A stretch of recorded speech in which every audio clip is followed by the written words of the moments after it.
थी। नमस्कार, मैं हूं वंदना पांडे और आप देख रहे हैं के न्यूज इंडिया। बुलेटिन की शुरुआत बड़ी खबर से करने जा रहे हैं जो कि राजधानी दिल्ली से आ रही है, जहां पर बीजेपी ने जारी की है अपनी स्टार प्रचारक की लिस्ट और एमपी और पश्चिम बंगाल के लिए ये लिस्ट जारी की गई है। वहीं दोनों ही राज्यों में पीएम मोदी प्रचार भी करते नजर आएंगे। उनके साथ जेपी नड्डा और अमित शाह समेत 40 नेता प्रचार प्रसार करते नजर आएंगे। तो कुल मिलाकर के बीजेपी की ओर से लिस्ट को जारी कर दिया गया है और अब प्रचार अभियान की शुरुआत भी हो जाएगी। तो दिल्ली से एक खबर आपको बता रहे हैं इस वक्त की एमपी और पश्चिम बंगाल के लिए लिस्ट को जारी कर दिया गया है बीजेपी की ओर से और दोनों ही राज्यों में पीएम मोदी प्रचार करते नजर आएंगे। चाहे बात मध्य प्रदेश की कर ले या अन्य किसी राज्य की बात कर ले, लोकसभा चुनाव नजदीक है तो ऐसे में प्रचार अभियान भी काफी तेजी के साथ आगे बढ़ता हुआ नजर आ रहा है। बीजेपी ने जारी की है अपनी स्टार प्रचारक की लिस्ट। अब इन स्टार प्रचारकों में जेपी नड्डा और अमित शाह भी साथ में नजर आएंगे। पश्चिम बंगाल और मध्य प्रदेश में भी स्टार प्रचार जो देखे जा रहे हैं उनकी लिस्ट भी जारी कर दी गई है।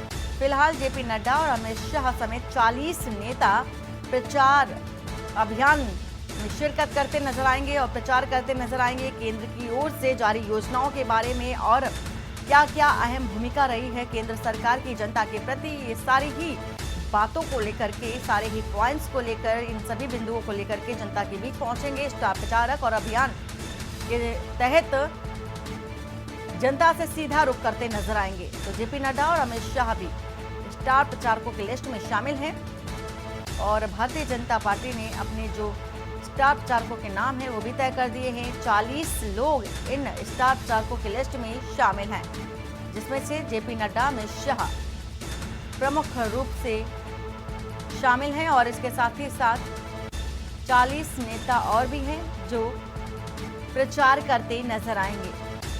तो बीजेपी ने अपने स्टार प्रचारकों की जो सूची है उसको भी जारी कर दिया है। मध्य प्रदेश और पश्चिम बंगाल के लिए भी ये लिस्ट जारी की गई है और इन राज्यों में 40 ऐसे नेता होंगे जो प्रचार करते नजर आएंगे।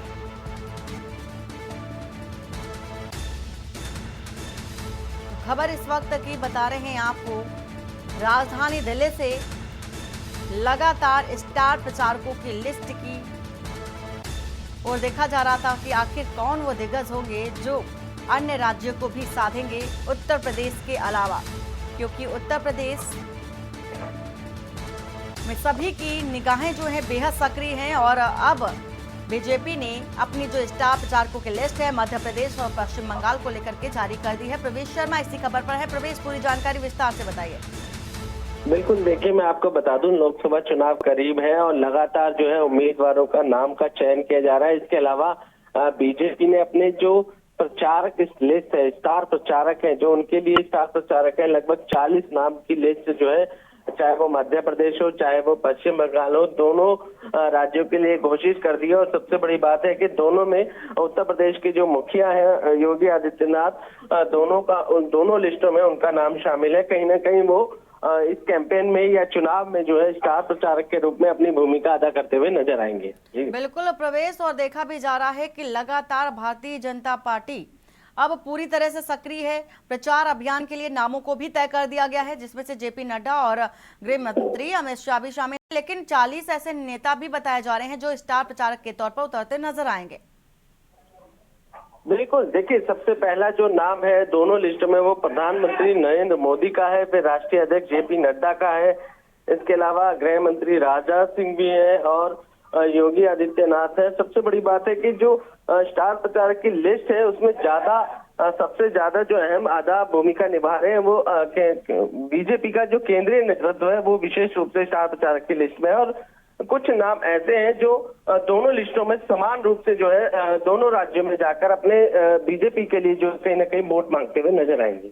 पूरी जानकारी देने के लिए प्रवेश आपका शुक्रिया। फिलहाल ये खबर बता रहे हैं राजधानी दिल्ली से जो भी स्टार प्रचारक हैं उनकी लिस्ट जारी कर दी गई है। मध्य प्रदेश और पश्चिम बंगाल के लिए खासतौर पर देखा जा रहा है कि बीजेपी की पैनी नजर है पश्चिम बंगाल विशेष तौर पर, क्योंकि पश्चिम बंगाल ममता बनर्जी का गढ़ माना जाता है। तो ऐसे में वहां पर अपनी धुरी को जमाने के लिए बीजेपी पूरी तरह से सक्रिय नजर आ रही है और इसके साथ ही साथ स्टार प्रचारकों की लिस्ट भी जारी कर दी है इन दोनों ही राज्यों को देखते हुए।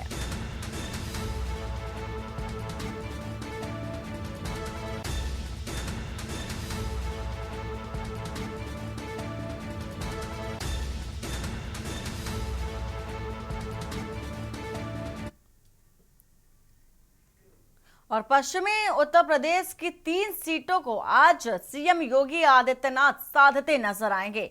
वेस्ट यूपी में चुनाव प्रचार का आगाज भारतीय जनता पार्टी आज करने जा रही है और यूपी में वेस्ट यूपी से लोकसभा चुनाव की शुरुआत होने जा रही है। तो मथुरा, मेरठ और गाजियाबाद में प्रबुद्ध वर्ग सम्मेलन होने जा रहा है और गोरखपुर से आगरा होते हुए मथुरा जाएंगे सीएम योगी आदित्यनाथ। कान्हा की नगरी से मेरठ में राम को लॉन्च करने आएंगे सीएम योगी आदित्यनाथ और इसके बाद गाजियाबाद में प्रबुद्ध वर्ग सम्मेलन होगा जहां पर शिरकत भी करेंगे उत्तर प्रदेश के मुख्यमंत्री योगी आदित्यनाथ। तो पश्चिमी उत्तर प्रदेश की 3 सीटें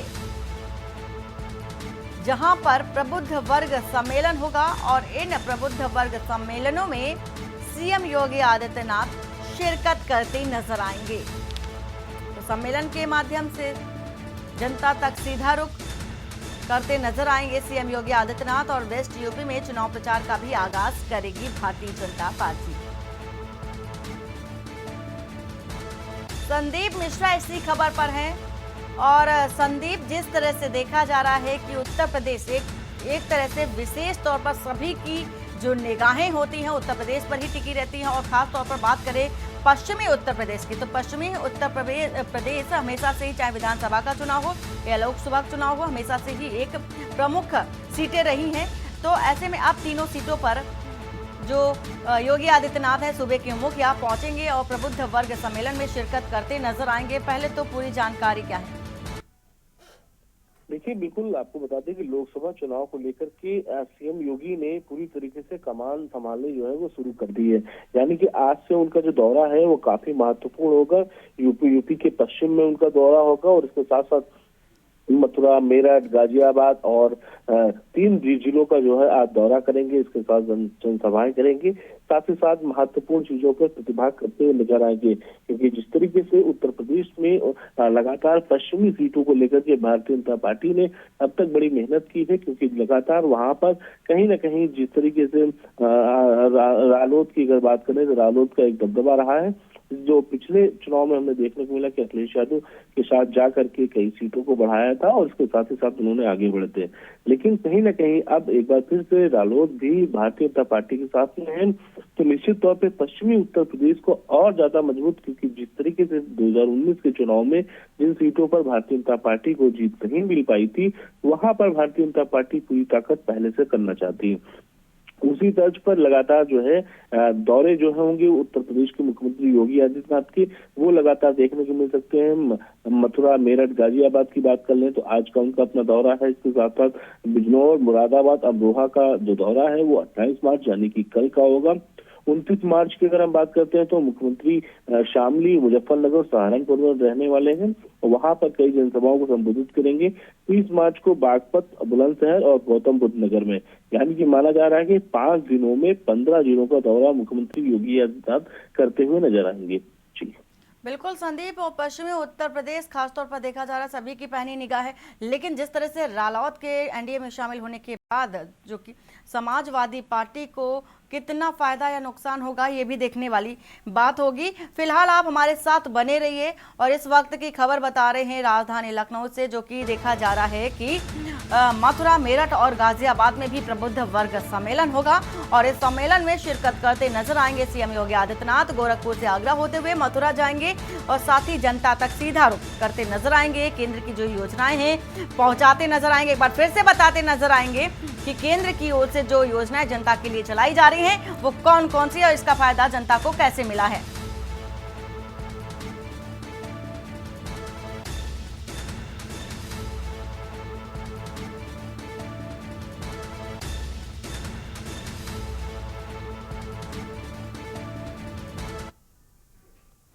राजधानी लखनऊ से खबर है जहां पर बीजेपी और एनडीए के प्रत्याशी आज नामांकन करेंगे और पहले चरण के प्रत्याशियों का नामांकन आज है और आखिरी दिन भी है। और पीलीभीत लोकसभा से जतिन प्रसाद नामांकन करेंगे। बिजनौर से आरएलडी प्रत्याशी चंदन चौहान भी नामांकन करते नजर आएंगे। नगीना लोकसभा से अगर बात कर लें तो ओम कुमार आज नामांकन करते नजर आएंगे। सहारनपुर से राघव लखनपाल आज नामांकन करेंगे। कैराना लोकसभा सीट से प्रदीप चौधरी भी आज नामांकन करते नजर आएंगे। तो रामपुर लोकसभा से घनश्याम लोधी भी नामांकन करेंगे। तो तमाम प्रत्याशी आज नामांकन करेंगे। संदीप मिश्रा इसी खबर पर है। संदीप, आज आखिरी दिन भी है नामांकन का और तमाम जो दल है उनके प्रत्याशी भी आज नामांकन करते नजर आएंगे। बिल्कुल, देखिए निश्चित तौर पे जिस तरीके से लोकसभा चुनाव में पहले चरण के कुल 8 लोकसभा निर्वाचन क्षेत्रों का जो निर्वाचन है वो पहले तारीख में होना है, यानी कि 19 अप्रैल को यहाँ पर मतदान होने हैं। उसको लेकर के नामांकन प्रक्रिया तेज है।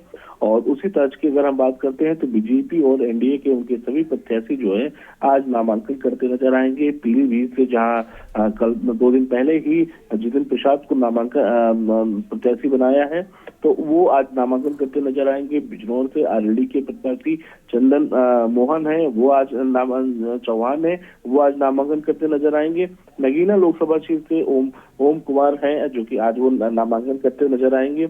सहारनपुर से अगर हम बात करते हैं तो राघव लखनपाल है, वो आज नामांकन करेंगे। कैराना सीट से भी प्रदीप चौधरी का नामांकन आज होना है। तो रामपुर से घनश्याम लोधी जो कि इनको प्रत्याशी बनाया है वो नामांकन करते हुए नजर आएंगे, क्योंकि जिस तरीके से आज नामांकन का आखिरी दिन है और अब तक की अगर हम नामांकन प्रक्रियाओं की अगर बात करें तो लगभग 8 सीटों पर लगभग 46 प्रत्याशियों ने अब तक नामांकन कर चुके हैं। उसको लेकर के लगातार जो है निर्वाचन आयोग जो है पूरी तरीके से जो है सतर्कता बरते हुए और सभी प्रकार से जो नियम फॉलो कराए जाते हैं उन नियमों को फॉलो करा रहा है। तो निर्वाचन आयोग भी लगातार जो है बना हुआ है, लगातार जो है इन चीजों को लेकर के, क्योंकि जहां भी कैंडिडेट भारतीय जनता पार्टी को हो या समाजवादी पार्टी को हो उनको किसी तरह से कोई दिक्कत का सामना करना पड़े, इसको लेकर के भी तरह तरह तैयारियां पूरी कर ली है। लेकिन आज का आखिरी दिन है।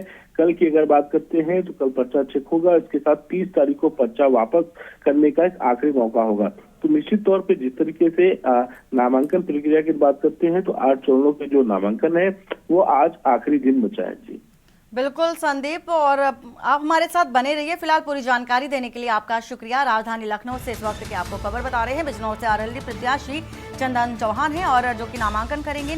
नगीना लोकसभा से ओम कुमार आज नामांकन करते नजर आएंगे।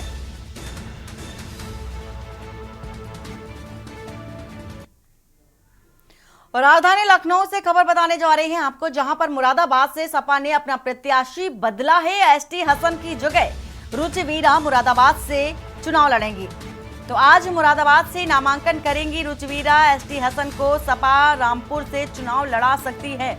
बड़ी खबर इस वक्त की आपको बता रहे हैं राजधानी लखनऊ से, जहां पर एसटी हसन लड़ने वाले थे चुनाव, लेकिन अब बदल दिया गया है क्षेत्र और रामपुर से एसटी हसन चुनाव लड़ते नजर आएंगे। मुरादाबाद से सपा ने अपना प्रत्याशी बदल दिया है। संदीप हमारे साथ इसी खबर पर है। संदीप, क्या कारण रहा जो कि क्षेत्र को बदल दिया गया, मुरादाबाद की जगह रामपुर पहुंचा दिया गया है एसटी हसन को? देखिए बिल्कुल, जिस तरीके से समाजवादी पार्टी ने अपना एक प्रत्याशी बदलने का प्रयास किया है, क्योंकि जिस तरीके से उन्होंने आज आखिरी दिन है और ऐसे में लगातार जो है प्रत्याशियों की जो पकड़ है वो क्षेत्र में कहां पर किसकी पकड़ अधिक है उसको देखते हुए इस बार का ये फैसला लिया गया है कि एसटी हसन की जगह पे रुचि वीरा मुरादाबाद से चुनाव जो है लड़ती हुई नजर आएंगी। और आज मुरादाबाद में आखिरी दिन है तो रुचि वीरा नामांकन भी करती नजर आएंगी। एसटी हसन को सपा रामपुर से चुनाव लड़ा सकती है, जो कि आजम खान का क्षेत्र है। इससे पहले कल एक लेटर वायरल होता है आजम खान से यहाँ से कि रामपुर में जिस तरीके से लगातार जो है मांग कर रहे हैं रामपुर के लोग कि अखिलेश यादव रामपुर चुनाव लड़े और अखिलेश यादव यहाँ से चुनाव लड़ेंगे, तो भारी मतों जीतेंगे, नहीं तो समाजवादी पार्टी का बहिष्कार किया जाएगा। तो इस तरीके से जो प्रश्न चिन्ह उठ रहे हैं उसको देखते हुए एसटी हसन को रामपुर से चुनाव लड़ाने की जो योजना है वो बनाई जा रही है। यानी कि आज आखिरी दिन है, अगर एसटी हसन को रामपुर से चुनाव लड़ाना है तो निश्चित तौर पे आज उनको नामांकन करना होगा, नहीं तो अगर किसी और प्रत्याशी को अगर मैदान में उतारना होगा तो उन्हें भी नामांकन करना होगा, क्योंकि अभी तक रामपुर से समाजवादी पार्टी ने किसी भी प्रत्याशी को मैदान में नहीं उतारा है। जी बिल्कुल संदीप, और रामपुर सीट विशेष तौर पर खास सीट मानी जाती है, और ऐसे में देखना ये होगा कि अगर एसटी हसन को मैदान में उतारती है या फिर अगर नहीं लड़ते हैं एसटी हसन इस क्षेत्र से, तो विकल्प आखिर समाजवादी पार्टी के पास क्या होगा। पूरी जानकारी देने के लिए आपका शुक्रिया। इस वक्त की खबर आपको बता रहे हैं राजधानी लखनऊ से, जहां पर देखा जा रहा है कि एसटी हसन को सपा रामपुर से चुनाव लड़ाने की सोच रही है। पहले मुरादाबाद से चुनाव लड़ने वाले थे, लेकिन अब चूंकि देखा जा रहा है कि मुरादाबाद से सपा ने अपना प्रत्याशी बदल दिया है, रुचि वीरा को दे दिया है मुरादाबाद की सीट और एसटी हसन को पहुंचा दिया है रामपुर। और रामपुर में देखा जाएगा कि अब नामांकन करते हैं या नहीं एसटी हसन, और इसके बाद विकल्प आखिर समाजवादी पार्टी के पास अगर एसटी हसन नहीं लड़ते हैं तो क्या होगा।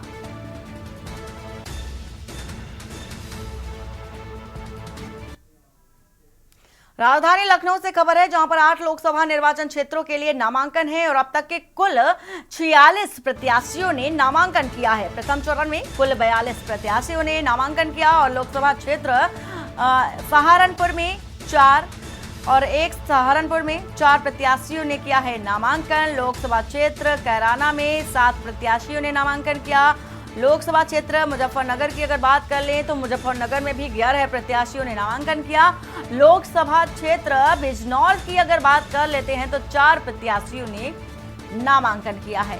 तो वहीं नगीना में 3 प्रत्याशियों ने नामांकन किया। मुरादाबाद में 5 प्रत्याशी रहे और रामपुर में 5 प्रत्याशियों ने नामांकन किया है। वहीं पीलीभीत की अगर बात कर लें तो 3 हैं और प्रत्याशी जो की हैं जिन्होंने नामांकन किया है। मुख्य निर्वाचन अधिकारी नवदीप रिणवा ने इस बात की पूरी जानकारी दी है।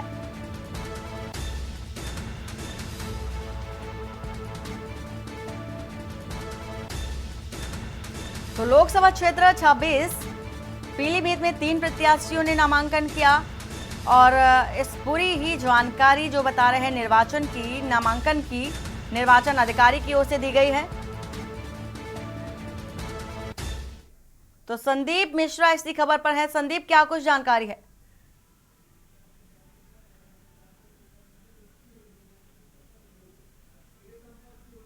और लगता है संपर्क टूट गया है और आप खबर बता रहे हैं इस वक्त की। फिलहाल आपको लोकसभा क्षेत्र सहारनपुर की अगर बात कर रहे हैं तो 4 प्रत्याशियों ने नामांकन कर लिया है अभी तक और कैराना में 7 प्रत्याशियों ने नामांकन दाखिल किया। मुजफ्फरनगर में 11 प्रत्याशियों ने नामांकन दाखिल किया है।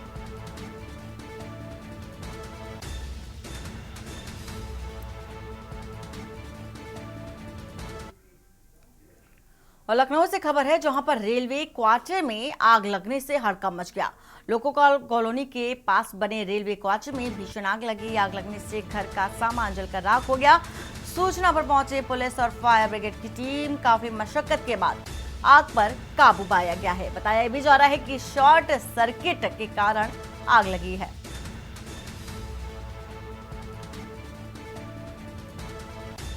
तो खबर इस वक्त की आपको बता रहे हैं राजधानी लखनऊ से। आग लगने से घर का सामान पूरी तरह से जल गया है। इसके साथ ही साथ कारण और जो वजह है शॉर्ट सर्किट बताई जा रही है। सूचना पर फायर ब्रिगेड की टीम भी पहुंच गई है। आग पर काबू पा लिया गया है।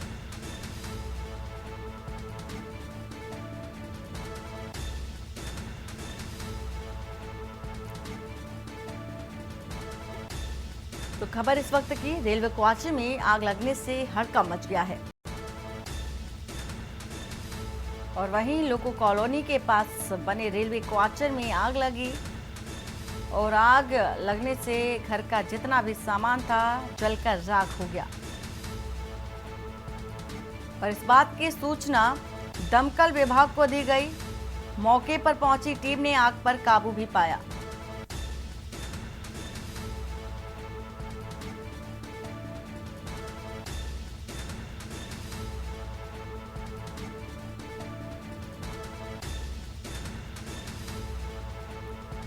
तो शॉर्ट सर्किट के कारण आग लगी है लोको कॉलोनी में, और तस्वीर भी आपको दिखा रहे हैं।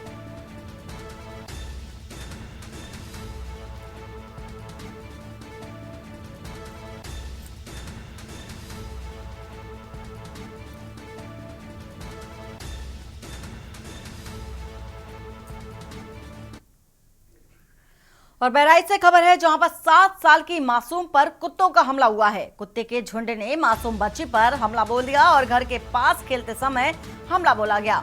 कुत्तों ने बच्ची को बुरी तरह से नोचकर घायल भी कर दिया है। तो राहगीरों ने मासूम बच्ची की जान बचाई। मेडिकल कॉलेज में घायल बच्ची का इलाज फिलहाल चल रहा है।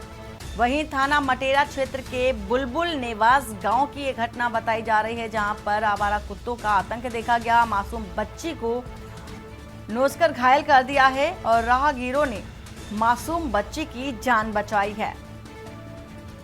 बहराइच से आपको एक खबर बता रहे हैं।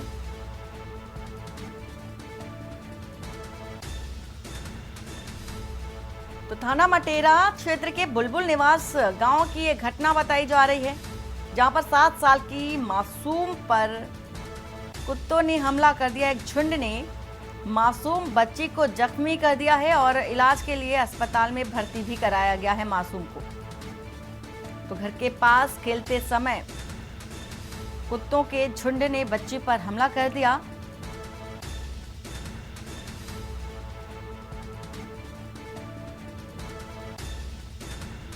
और इलाज के लिए अस्पताल में भर्ती भी कराया गया है।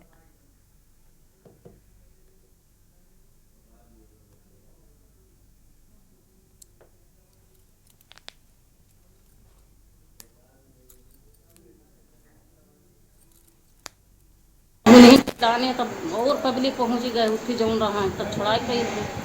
कितने कुकुर ने हमला किया है? 4-5 ठोक रहे हैं। अच्छा, कितनी देर तक हमला करते रहे के ऊपर? अब आधा घंटा तो करबे की ही नहीं है, छुड़ा तो 2 आदमी पहुंच गए रहा है। तब नहीं चिल्लाने तब और पब्लिक पहुंच गए, उठी जौन रहा है तब छुड़ाई कई। और शाहजहांपुर से खबर है जहां पर मामले में 2 पक्षों में जमकर मारपीट हुई है और एक पक्ष के 3 लोगों के गोली लगी है। मामले में एक की मौत हो गई है, 2 को भर्ती कराया गया है। पुलिस अधीक्षक सहित पुलिस अधिकारी भी मौके पर पहुंचे हैं। कई आरोपियों को हिरासत में भी ले लिया गया है, मुकदमा दर्ज कर लिया गया है। तो खबर आपको बता रहे हैं इस वक्त की, कई आरोपियों को हिरासत में लिया गया है और उनके खिलाफ केस भी दर्ज कर लिया गया है। शाहजहांपुर से आपको एक खबर बता रहे हैं जहां पर 2 पक्षों में जमकर मारपीट हुई है। वहीं एक पक्ष के 3 लोगों के गोली भी लग गई है, फायरिंग की गई है। इसके साथ ही साथ मामले में एक की मौत बताई जा रही है और 2 को भर्ती कराया गया है। तो कई आरोपियों को पुलिस ने फिलहाल हिरासत में ले लिया है और घायलों को अस्पताल में भर्ती कराया गया है। अस्पताल में पुलिस बल भी तैनात है। तो एक पक्ष के 3 लोगों के गोली लगी और जिसमें से एक की मौत हो गई है, 2 घायल हैं। तो शाहजहांपुर से आपको एक खबर बता रहे हैं जहां पर 2 पक्षों में किसी बात को लेकर के आपस में विवाद हो गया और विवाद कुछ इस कदर आगे बढ़ा कि दोनों ही पक्षों से मारपीट शुरू हो गई और एक पक्ष के 3 लोगों पर गोली चल गई, जिसमें से एक की मौत हो गई है और 2 घायल हैं।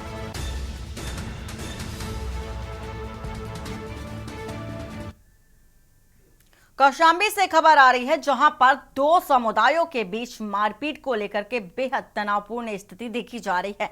नमाज के दौरान डीजे बंद करवाने को लेकर के बवाल हुआ था और मस्जिद के बगल में डीजे लगा हुआ था। तो हिंदूवादी संगठन के नेता गांव पहुंचे और सूचना पर कई थानों की पुलिस फोर्स भी मौके पर पहुंच गए। सीओ और एसडीएम भी मौके पर पहुंचे हैं। करारी थाना क्षेत्र की छिमरछा गांव की यह घटना बताई जा रही है जहां पर स्थिति तनावपूर्ण देखी जा रही है और मौके पर पुलिस फोर्स भी पहुंच चुका है। सीओ और एसडीएम भी मौके पर पहुंचे हैं। किसी तरह से माहौल और भी ज्यादा ना बिगड़े इसको लेकर के पुलिस पूरी तरह से अपनी निगाह भी बनाए हुए है। तो डीजे बजने को लेकर के विवाद हुआ, 2 समुदायों के बीच मारपीट भी हो गई, स्थिति तनावपूर्ण है और नमाज के दौरान डीजे बंद करवाने को लेकर के ये बवाल शुरू हुआ था। कौशाम्बी से खबर बता रहे हैं आपको, मस्जिद के पास में डीजे लगा था और डीजे को बंद करवाने को लेकर के हिंदुवादी संगठन के नेता भी गांव पहुंचे हैं फिलहाल, और देखा जा रहा है डीजे को बंद करवाने को लेकर के विवाद शुरू हुआ और सूचना पाकर पुलिस फोर्स भी मौके पर पहुंच गए। तो कई थानों की फोर्स भी मौके पर मौजूद है।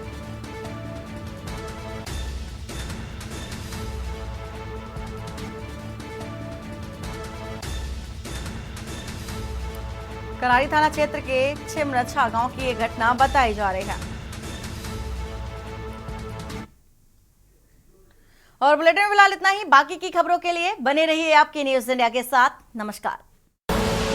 आप देख रहे हैं के न्यूज, खबरों का सारथी।